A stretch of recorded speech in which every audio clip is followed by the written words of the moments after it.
Di tengah perjalanan bangsa menuju era tinggal landas, lahirlah sebuah kebutuhan mendesak, menghadirkan pendidikan tinggi vokasi yang menjawab tantangan industrialisasi. Sejak awal tahun 1980 sebagai dosen FNGT, kita dapat gedung dari Baliwerti ke FNGT ke D3 di ITS Elektro, tapi dengan nama D3 Elektro. Berawal dari hibah pemerintah Jepang kepada pemerintah Indonesia melalui JICA, terpilih ya waktu itu ITS untuk membangun politeknik tersebut, dan itu awal atau cikal bakal berdirinya PENS waktu itu. Sebenarnya politeknik itu kan programnya dikti, jadi ITS itu sifatnya mendirikan, membidani. Nah, tahun 85 saya masuk itu politeknik belum dibangun, jadi saya itu masih membantu surat menyurat antara pemerintah Jepang yang dalam diwakili oleh JICA dan ITS. Jadi saya membantu dalam administrasinya.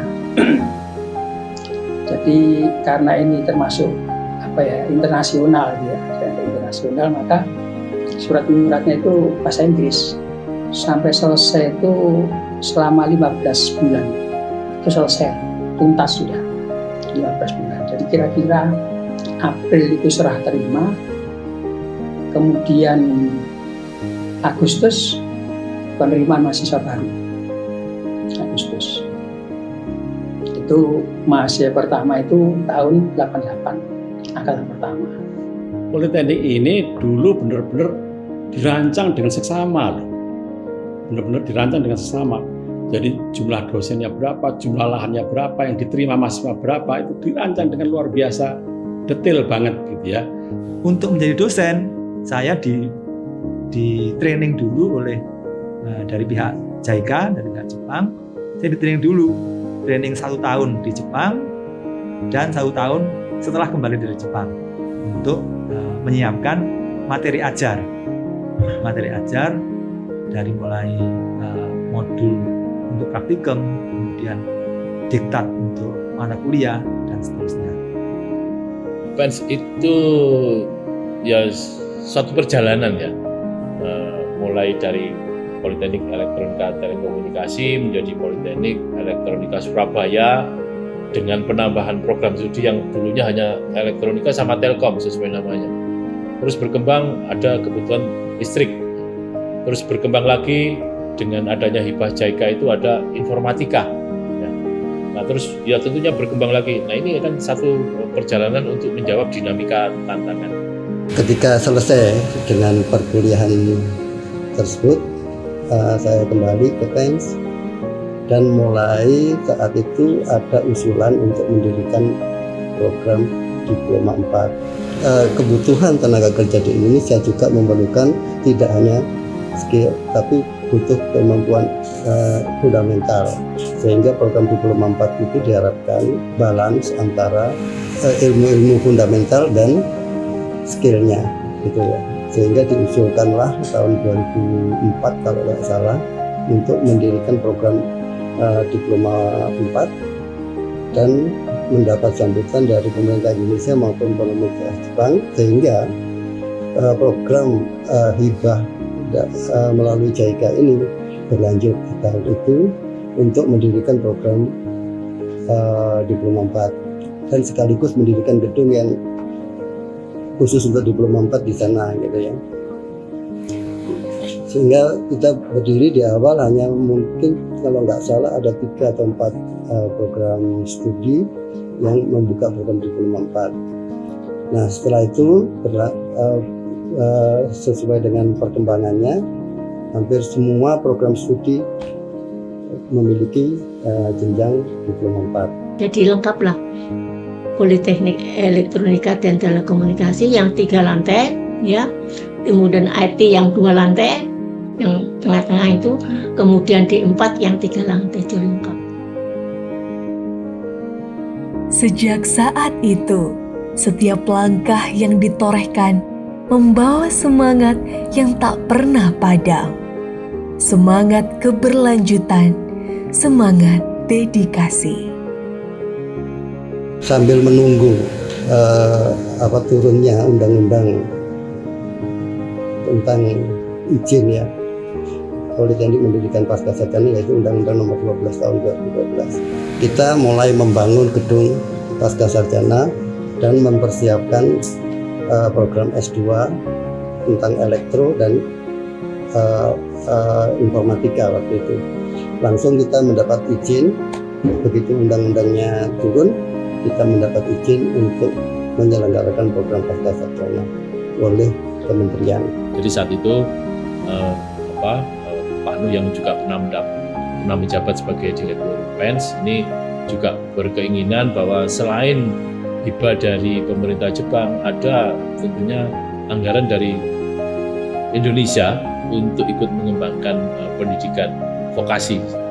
Maka dibangunlah gedung Pascasarjana Trapan ini beserta infrastrukturnya. Saya kira ini juga menjadi komitmen pemerintah Indonesia ke depan, juga harus terus menguatkan pendidikan. Setelah kita berhasil mendirikan S2 Terapan kita ya, dengan sistem yang memang benar-benar terapan, dan yang tidak kalah menariknya adalah selanjutnya PENS itu ya dijadikan kiblat ya pengembangan S2 Terapan yang ada di Indonesia melalui Forum Direktur Politeknik ya, Negeri se-Indonesia.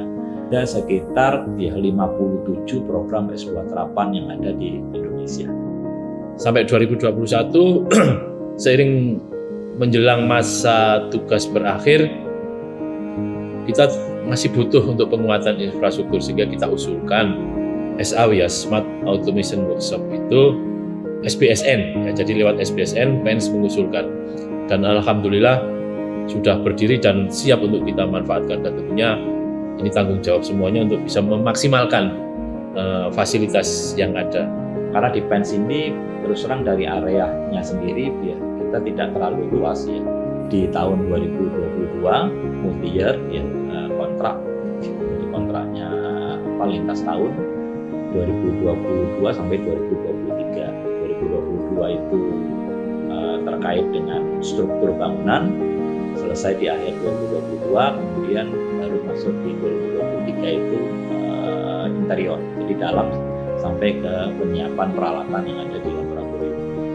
Alhamdulillah berjalan dengan lancar ya 2 tahun itu, dan tepat ya seperti perencanaan selesai di akhir tahun 2023, dan sekarang sudah bisa dipakai sejak tahun Januari 2024. Dan alhamdulillah ya karena adanya gedung itu fasilitas layanan untuk mahasiswa ya itu kita terjadi perbaikan ya. Dan juga ya terkait dengan update teknologi juga alhamdulillah kita mendapatkan support ya seiring dengan berkembangnya pembangunan gedung Smart Automation Workshop. Perjuangan berlanjut ya dari 2020 ya pemerintah bahwa ya Indonesia sudah waktunya harus punya S3 Terapan ya pertama kali ya, akhirnya PENS mendapatkan ya izin ya, untuk menyelenggarakan S3 Terapan pada bulan Juli 2024 ya, sebagai institusi yang menyelenggarakan S3 Terapan pertama kali di Indonesia. Dan alhamdulillah sekarang Gayung berkabut ya sudah ada 4 perguruan tinggi lain yang juga punya program S3 Terapan, dan ini akan ya lebih banyak lagi ke depan. Kini, di atas lahan seluas 4,7 hektar, PENS turut hadir di 3 titik Jawa Timur, Surabaya, Lamongan, dan Sumeneb. Kiprah PENS dalam menjalankan Tridharma perguruan tinggi terus terwujud. Melalui penelitian dan pengabdian masyarakat, menciptakan solusi nyata, melahirkan inovasi demi kemajuan bersama. Sinergi inovasi itu kalau di PENS ya pusatnya ada di laboratorium dan research group ya. karena itu di tahun 2022 kita mencoba untuk meredefinisi laboratorium dan research group, research center. Hampir secara keseluruhan akhirnya terbentuklah ya, total ada 45 research group dan ada 4 research center di tahun 2022 ya. Dan hasilnya berdampak baru kita rasakan 2 tahun selanjutnya ya, terbukti proposal kita untuk pendanaan dana padanan Menjekpan itu yang terbanyak ya di satuan pendidikan tinggi vokasi, dan yang kedua kita mendapatkan pendanaan yang tertinggi di satuan DRPM ya, penelitian dan pengabdian dari DRPM ya, pendidikan tinggi vokasi. Dengan semboyan Bridge to the Future, PENS melangkah mantap, berakreditasi unggul, dan dinobatkan sebagai politeknik terbaik di Asia Tenggara. Menjadi contoh nyata untuk pendidikan Indonesia. Bahwa PENS memiliki kesempatan ya untuk bisa bersaing dengan universitas manapun di Indonesia, bahkan tidak hanya di Indonesia, di luar negeri juga. Dan yang kedua adalah bagaimana PENS mulai mengumpulkan lagi para alumninya. Mestinya alumni PENS sekarang sudah pada posisi yang cukup tinggi di industri gitu ya. Nah, itu perlu dikumpulkan untuk bisa berkolaborasi dengan PENS. Jadi hubungan antara pendidikan tinggi, industri, dan juga pemerintah dalam hal ini itu bisa dikembangkan dengan baik di PENS, dan juga menyertakan masyarakat sebagai pengguna daripada teknologi itu. Nah, masyarakat ini untuk bidangnya PENS itu bukan lagi hanya masyarakat Indonesia gitu ya, tapi masyarakat di seluruh dunia. Bekerja dengan sepenuh hati, all out itu adalah menjadi dasar dari para guru untuk bagaimana politeknik menjadi besar, dan itu sudah terjadi dan harus tetap dipertahankan hingga kapan. Mudah-mudahan saya doakan Politeknik Elektronika Negeri ini semakin berkembang dan semakin menjadi percontohan seperti awal mula dari saat kita berdiri. Setia mengawal keberlanjutan, setia menjaga mimpi yang diwariskan. PENS tidak hanya berjalan menuju masa depan, PENS membentuk peta jalan menuju tahun 2039, mewujudkan satu harapan, menjadi world class entrepreneur politeknik di usia emas ke-50 tahun. PENS adalah jejak, PENS adalah harapan, tentang tekad, tentang perubahan, dan tentang masa depan yang kita bangun bersama.